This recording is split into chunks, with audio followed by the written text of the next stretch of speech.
मुंबई शहर में 8 साल की कनु अपनी माँ वैशाली और पिता सुधीर के साथ रहती थी। सुधीर मल्टीनेशनल कंपनी में काम करता था, जबकि वैशाली हाउसवाइफ थी। शुरू से ही शहर में रहने के कारण वो तीनों जंक फूड को बहुत पसंद करते थे और संडे के दिन नाश्ते की शुरुआत ही उनके नूडल्स से होती थी। एक बार सुधीर को कंपनी की तरफ से कुछ दिनों के काम के लिए जयपुर जाना पड़ जाता है। जैसे ये बात वैशाली की बुआ को पता चलती है तो वो कहती है, हे राम, फिर तो तू इतने बड़े शहर में छोटी बच्ची के साथ अकेले कैसे रहेगी। मैं एक काम करती हूँ, कुछ रोज वहीं तेरे साथ रहने आ जाती हूँ। जैसे ही दामाद जी आ जाएंगे तब मैं भी सुकून से वापस गांव लौट आऊंगी। नहीं नहीं बुआ जी, आप परेशान मत होइए, हम अपना अच्छे से ध्यान रखेंगे। तभी सुधीर फोन छीन कर कहता है, बुआ जी प्रणाम। आप कुछ दिन यहाँ आकर रह सकती हैं। अगर आप इनके साथ रहेंगी तो मैं भी बेफिक्र होकर जयपुर जा सकता हूँ। मैं आपकी ट्रेन की टिकट करवा देता हूँ। वैशाली और कनु आपको लेने स्टेशन पहुंच जाएंगी। इतना कहकर सुधीर फोन काट देता है। क्या जरूरत थी उनको यहाँ बुलाने की। अच्छा है ना, तुम दोनों को कंपनी मिल जाएगी और मैं भी बेफिक्र होकर काम पर जा पाऊंगा। मम्मी, आपकी बुआ आ रही है तो आपको तो खुश होना चाहिए। आप ये बात सुनकर इतना सैड क्यों हो गई। बेटा, तुम जानती नहीं हो उन्हें। अभी जो तुम ये नूडल्स खा रही हो ना, ये भी बंद करवा देंगी तुम्हारे। आज जितना मर्जी खाने हैं खा लो। उनके सामने तो भूलकर भी इन सब चीजों का जिक्र भी मत करना। उन्हें ये सब junk food and fast food बिल्कुल भी पसंद नहीं है। मुझे तो याद भी नहीं माँ की आखिर बुआ नानी दिखती कैसी हैं। मैं तो बहुत छोटी रही होंगी ना जब उनसे आखिरी बार मुलाकात हुई होगी। हाँ बेटा, तू 3 साल की थी जब तू उनसे मिली थी। प्यार तो वो हम सबसे बहुत करती हैं, लेकिन वो खाने को लेकर बहुत स्ट्रिक्ट है। उन्हें ये सब फास्ट फूड, बाहर का खाना बिल्कुल भी पसंद नहीं। ना तो वो खुद खाती हैं और ना ही औरों को खाने देती हैं। जब तुम उनसे मिलोगी तो तुम्हें सब समझ आ जाएगा। अगले दिन सुधीर जयपुर के लिए निकल जाता है तो वहीं वैशाली और कनु बुआ जी को लेने स्टेशन पहुंच जाती हैं। लगता है बुआ जी को आने में अभी थोड़ा वक्त लगेगा। मम्मी, मुझे भूख लगी है। वो देखो सामने कोल्ड ड्रिंक एंड चिप्स की दुकान है। ऐसा करती हूँ, तब तक मैं इन्हें ले आती हूँ। लेकिन तभी पीछे से किसी बुजुर्ग महिला की आवाज आती है। क्यों बेटा, ये बाहर का खाना क्यों खाना है। थोड़ी देर सब्र कर, मैं तुझे घर चलकर देसी घी का हलवा बनाकर खिलाती हूँ। बुआ जी लो, आ गई बुआ जी। मम्मी ठीक ही कह रही थी, बुआ जी तो जंक फूड को हाथ भी नहीं लगाने दे रही। प्रणाम बुआ जी। जीती रहो, जीती रहो। चलिए बुआ जी, अब घर चलते हैं। बाहर ऑटो वाला हमारे वेट कर रहा होगा। अरे ऑटो में क्यों, पैदल चलेंगे। इसी बहाने मुंबई दर्शन भी हो जाएंगे और हम सब की वो क्या कहते हैं उसे क्या कहते हैं उसे, हाँ, वॉकिंग शॉकिंग भी। वैशाली और कनु हाफते हाफते घर पहुंचते हैं, जबकि बुआ बिल्कुल भी नहीं थकी हुई होती। तुम लोग तो इतना सा चलकर ही कितना थक गए। रुको, मैं अभी तुम दोनों के लिए पानी लेकर आती हूँ।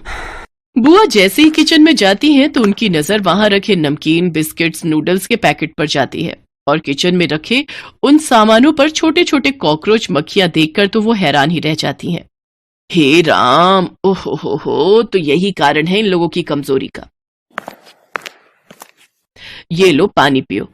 अब समझ आया तुम लोगों की कमजोरी के कारण। ये बाहर की चीजें खा खा कर ये तो मुझे घर कम और दिल्ली का चिड़ियाघर ज्यादा लग रहा है, जहां दुनिया भर के कॉकरोच, मक्खियां और छिपकलियां घूम रही हैं। अरे गांव में तो तुम्हें एक मक्खी मच्छर तक नहीं मिलेगा। अब इस घर की साफ सफाई और तुम सबकी सेहत का ध्यान मैं खुद रखूंगी। इसीलिए तो कहते हैं कि घर में बड़े बुजुर्ग का होना बहुत जरूरी है। बुआ दिन भर सबके खाने पर नजर रखती। घर में फास्ट फूड तो बिल्कुल आने ही नहीं देती, जिससे वो दोनों परेशान हो जाते हैं।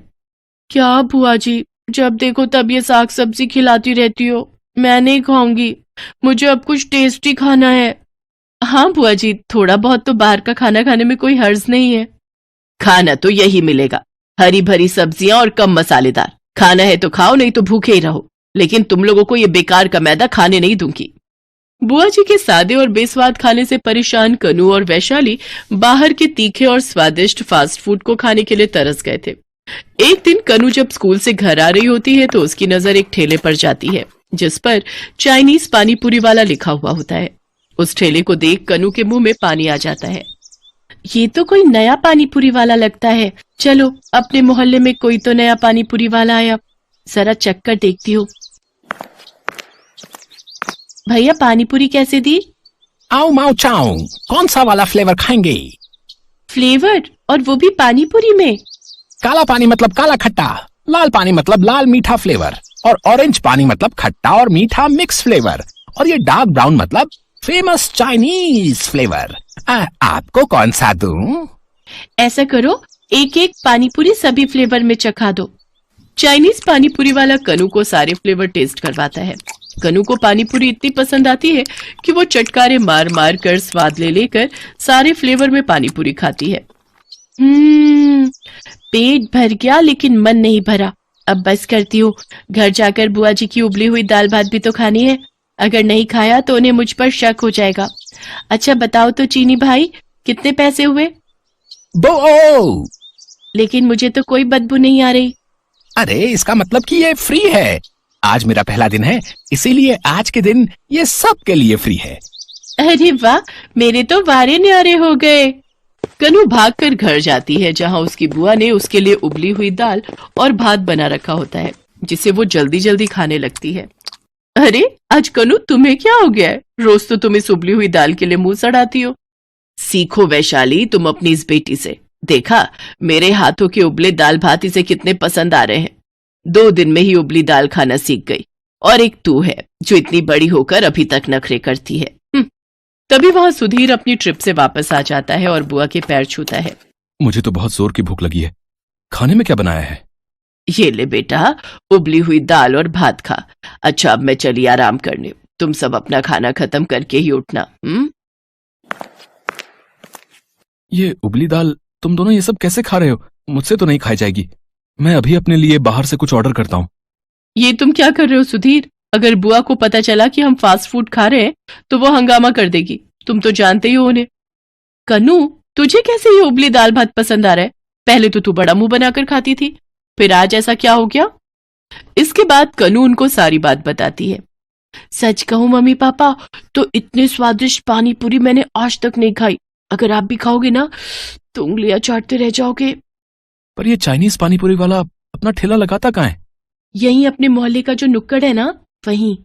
चलो न जी, कई दिन हो गया कुछ तीखा और कुछ अच्छा खाए हुए। बुआ जी को सोता देख वो तीनों पानीपुरी वाले के पास पहुंच जाते हैं। बड़ी तारीफें कर रही थी हमारी बेटी तुम्हारी, जरा हमें भी तो चखाओ। सर जी कौन सा फ्लेवर खाएंगे आप? मुझे काला खट्टा। और मुझे वो ऑरेंज, मतलब खट्टा मीठा मिक्स फ्लेवर। वो जैसे ही उसका स्वाद चखते हैं तो खुश हो जाते हैं। वाह वाह वाह, क्या स्वाद है। अब तो मैं हमेशा पानीपुरी खाने यही आऊंगी। क्या स्वाद है, अमेजिंग। जी मैडम, और सस्ती भी। 10 रुपए में 5 पानीपुरी। मुझे तो 2 प्लेट और लगा दो, मैं तो 2 प्लेट और खाऊंगा भाई। वो तीनों उस पानीपुरी वाले के दीवाने हो जाते हैं। वो सभी अपने दोस्तों को जाकर उसके बारे में बताते हैं। देखते ही देखते कुछ ही दिनों में उसके ठेले पर लोगों की भीड़ लगनी शुरू हो जाती है। इसके बाद वो पानीपुरी वाला यानी कि चेंग अपनी रेडी पर बैनर लगा देता है और उस पर लिख देता है 10 रुपए में 3 स्वादिष्ट पानीपुरी। उसी शाम बुआ जी जब मंदिर गई होती हैं तो वैशाली और कनू बुआ से छुपते छुपाते वहां पहुंचते हैं। ओ गॉड, अब इसने 10 रुपए की 3 पानीपुरी कर दी। खैर स्वाद भी तो कितना है इसकी पानीपुरी में। वो दोनों पानीपुरी खाकर लौट ही रहे होते हैं कि तभी कुछ औरतें आपस में बातें कर रही होती हैं। अरे आजकल तो एक भी कॉकरोच, चूहे और छिपकलियां नहीं दिखते मेरे घर पर। ना जाने सब कहाँ चले गए।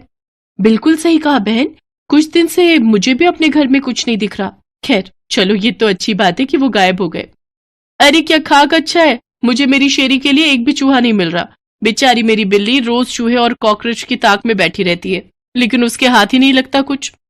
बात तो सही है, आजकल मेरे घर पर भी ये सब नहीं दिखते। हाँ, बुआ इतनी साफ सफाई जो रखती हैं शायद इसलिए। सामने से बुआ मंदिर से घर आ रही होती है। अरे वैशाली बेटा, तूने देखा उस नुक्कड़ पर जो पानीपुरी वाला लगा है, उसके पास कितनी भीड़ है। बाप रे, लोग तो जैसे पागल हुए पड़े हैं उसकी पानीपुरी के लिए। कहीं मेरे पीछे तुम वहां तो नहीं गए थे ना? अरे नहीं नहीं बुआ जी, कैसी बातें कर रही हो, मैं तो वॉक करने गई थी। ये सब खाकर मुझे मोटा थोड़े होना है। चलो बुआ जी अब घर चलो। हाँ हाँ चलो, अब पढ़ाई भी तो करनी है। रात को बुआ खाना खाकर टहलने के लिए निकलती है तो वो देखती है कि वो चाइनीज पानीपुरी वाला चूहेदानी, चमगादड़ पकड़ने के लिए नेट, साथ में कॉकरोच और लिजर्ड रैपिड भी लाया हुआ होता है, और फिर कुछ देर बाद उनको पकड़कर वहां से चला जाता है। ये पानीपुरी वाले को आखिर इन सब कीड़े मकोड़ों को पकड़ने की क्या जरूरत पड़ गई? जरूर दाल में कुछ काला है, अभी इसका पीछा करके पता लगाती हूँ। वो पानीपुरी वाले का पीछा करती है और देखती है कि वो सभी जानवरों को एक एक कर ओखली में कूट कर उनका कीमा बनाकर पानीपुरी का पानी तैयार कर लेता है। मैं हूँ चैंग चाइनीज पानीपुरी वाला। ये पागल लोग कॉकरोच के पानी को काला खट्टा, छिपकली के पानी को लाल पानी और चमगादड़ के पानी को खट्टा मीठा पानी समझकर चटकारे ले लेकर खाते हैं। हे भगवान, तो ये राज है इसके ठेले पर लगने वाली भीड़ का। ना जाने ये इंसान कितना गिरेगा। उधर जब बुआ घर पहुंचती है तो वैशाली, कनु और सुधीर तीनों ही पेट पकड़े हुए बैठे होते हैं। बुआ जी जल्दी से डॉक्टर को बुलाती हैं। इन तीनों को ही पेट में इन्फेक्शन हो गया है। मैं कुछ दवाइयां लिख देता हूं, लेकिन ध्यान रहे कि 2-4 दिन इन्हें घर का ही खाना देना। लेकिन ये सब तो घर का बना हुआ सादा खाना ही खाते हैं। इसके बाद डॉक्टर वहां से चला जाता है। बुआ जी, हमने चाइनीज पानीपुरी वाले की पानीपुरी रोज आपसे छुप छुप कर खाई है, हमें माफ कर दो। इसके बाद बुआ जी उन सब के लिए आयुर्वेदिक काढ़ा बनाती है और उनकी खूब देखभाल करती है। अगले दिन रात को चेंग फिर से जानवर पकड़ने जाता है, लेकिन तभी बुआ जी शोर मचाकर सबको इकट्ठा कर लेती हैं और चेंग की सच्चाई सबको बता देती हैं। फिर पुलिस बुलाकर उसे पुलिस के हवाले कर देते हैं और सभी बुआ जी का शुक्रिया अदा करते हैं। हमें माफ कर दो बुआ जी, आपने तो हमारा भला ही चाहा, लेकिन हमसे ही गलती हो गई। गलती मेरी भी है जो मैंने तुम लोगों पर कुछ ज्यादा ही सख्ताई की। अगर थोड़ी ढील दे देती तो तुम्हें यूं छुप छुप कर पानीपुरी खाने की जरूरत नहीं पड़ती। फिर वो सभी पूरी तरह से ठीक हो जाते हैं। अगले दिन बुआ जी अपने गांव जाने के लिए स्टेशन पहुंच जाती हैं। मोहल्ले के सभी लोग उन्हें स्टेशन पर छोड़ने आते हैं और हार पहनाकर और ढेरों गिफ्ट देकर उनका धन्यवाद करते हुए उन्हें खुशी खुशी विदा कर देते हैं।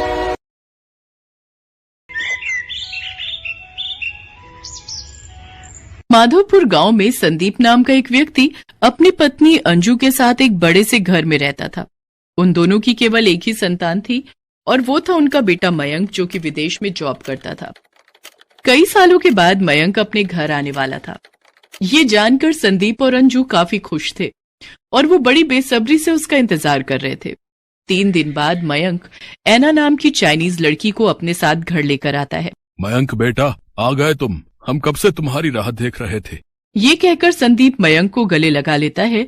तभी वो अंजू को आवाज देते हुए कहता है, अंजू, ओ अंजू, जल्दी आओ, देखो हमारा बेटा आ गया। मयंक के आने की खुशी में अंजू सुबह से रसोई घर में तरह तरह के पकवान बनाने में लगी हुई थी।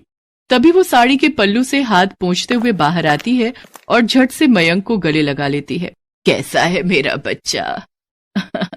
कितने टाइम बाद तुम्हें देख रही हूँ। मैं बिल्कुल ठीक हूँ मम। अरे मयंक, ये तो कोई विदेशी लड़की लग रही है। कौन है ये? मम, ये ऐना है, मेरे ही ऑफिस में मेरे साथ काम करती है। तभी मयंक ऐना से कहता है, ऐना, ये मेरे मॉम डैड हैं। मयंक के ये कहते ही ऐना अंजू के पांव छूते हुए कहती है, पांव उठा लो सासू मॉम। ये क्या बोल रही है मयंक? अरे ऐना, पाँव उठा लो नहीं, पाए लागू बोलते हैं। ओह, आई एम सॉरी सासू मॉम। मयंक, ये लड़की बार बार मुझे सासू मॉम क्यों बोल रही है? मॉम, ऐना मेरी वाइफ है, हम दोनों ने शादी कर ली है। अब ये तुम क्या कह रहे हो मयंक? तुमने हमें बिना बताए शादी कर ली? संदीप के ये कहते ही ऐना उनके पांव भी छूने जाती है। पैर काट लूंगी ससुर जी। क्या? पैर काट लूंगी? ये क्या बकवास किए जा रही है? सॉरी ससुर जी, इस बार भी रॉन्ग बोल दिया, सॉरी। पैर दे दो ससुर जी। ओहो मयंक, ये तू क्या बला घर ले आया? अब बस भी करो ऐनक, मेरा मतलब है ऐना, जो भी है तुम्हारा नाम। सारा दिन पैर ही छूती रहोगी?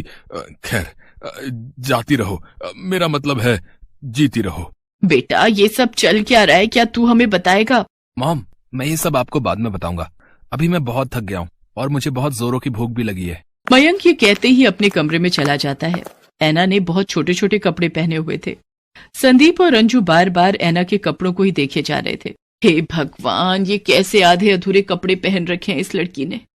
मयंक की तो मती ही मारी गई थी जो इसे हमारी बहू बना कर ले आया। अगर आसपास पड़ोस वालों ने इसे इस तरह के कपड़ों में देख लिया ना, तो पता नहीं कैसी कैसी बातें बनाएंगे। ऐना, तुम यहीं रुको, मैं अभी आई। इसके बाद अंजू अपनी एक साड़ी लाकर ऐना को देते हुए कहती है, ये लो साड़ी, अब तुम जल्दी से अपने कमरे में जाओ और कपड़े बदल कर आओ। इसके बाद ऐना मयंक के कमरे में चली जाती है। तभी अंजू की पड़ोसने उसके घर आती हैं। क्यों अंजू बहन, इतनी जल्दी तुमने हमें पराया कर दिया? घर में फिरंगन बहू ले आई और हमें बताया तक नहीं। हाँ हाँ अंजू बहन, आपने हमारे साथ ऐसा क्यों किया? हमें आपसे ये उम्मीद नहीं थी। भाई क्या करे, जिसकी विदेशी बहू आती है ना, उसके ऐसे ही ठाट बाट बढ़ जाते हैं। क्या बकवास किए जा रही हो तुम दोनों? इतनी देर से वो लड़की हमारा दिमाग खराब कर रही थी, अब तुम दोनों भी शुरू हो गई। अरे वो मेरी बहू है, मुझे ये खुद अभी पता चला। अब तुम दोनों जाओ यहाँ से, मैं पहले ही बहुत परेशान हूँ। अरे अंजू बहन, अब इतने भाव क्यों खा रही हो? बहू का एक बार चेहरा तो दिखा दो। तुम्हारी बहू क्या हूर की परी है जिसे देखेंगे तो नजर लग जाएगी? तुम दोनों जाती हो या मैं? हाय हाय, इतना भी क्या गुस्सा। हम जाते हैं, चलें। इसके बाद वो दोनों वहां से चली जाती हैं। अंजू परेशान होकर सर पर हाथ रखते हुए सोफे पर बैठ जाती है। उधर ऐना अपने पति से कहती है, मयंक, हमको बहुत जोरों का भूख लगी है, लेकिन हमको ये इंडियन खाना नहीं खाना। अच्छा, तो फिर तुम जल्दी से किचन में जाकर अपनी पसंद का कुछ बना लाओ। मयंक की बात सुनकर ऐना किचन में जाती है। वहां उसे समझ नहीं आ रहा था कि वो क्या बनाए। अरे हमको तो कुछ समझ नहीं आ रहा कि हम क्या बनाएं। हमको तो ये भी नहीं पता कि ये कौन सी सब्जी है। क्या बनाऊं? हमको तो बहुत जोरों का भूख भी लगा है। तभी ऐना को रसोई की दीवार पर 2 छिपकली दिखती है। अरे वाह, मिल गया हमको खाना, अब तो हम इन्हीं को खाएगा। ऐना बगल में रखे लकड़ी के स्टूल पर चढ़ जाती है और हाथ से दोनों छिपकलियों को पकड़ने लगती है। तभी अंजू रसोई में आ जाती है।